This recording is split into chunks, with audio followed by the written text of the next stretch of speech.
আসসালামু আলাইকুম। আমি আজকে পাকা আমের আমসত্ত্ব বানাবো। তো ফার্স্টে আমি আমার আমসত্ত্বটা দেখিয়ে দিচ্ছি কীরকম হয়েছে।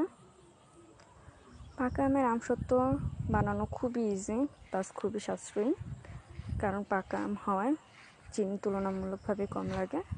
তো বলতে গেলে এটা খুবই সাশ্রয়ী।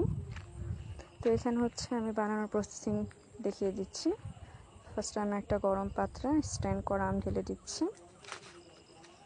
তারপর এখানে আমি 4টা শুকনো মরিচ, 1 চামচের মতো পাঁচফোড়ন, হাফ চামচের মতো জিরার গুঁড়া আর পরিমাণ মতো লবণ দিয়ে ভালো মতো নেড়ে চেড়ে ঘন করে নেব। তো এখানে আমার ঘন হয়ে এসেছে। এরপর ভালো মতো এটা নাড়াচাড়া করতে হবে যেন নিচ দিয়ে না লাগে। আর এখানে অবশ্যই সাবধানতা অবলম্বন করতে হবে, কারণ আমের জুসগুলো ফুটে হাতে মুখেও লেগে যেতে পারে। তারপর এখানে আমি যে পাত্রে এটা ঢালবো সেখানে আমি তেল দিয়ে ব্রাশ করে নিয়েছি। এখন আমি এখানে আমের জুসগুলো এখানে ভালো মতো স্প্রেড করে নিব।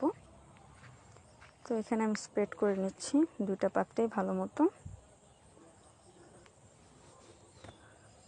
তারপর আমি এটাকে 2 দিনের জন্য রোদে শুকাবো।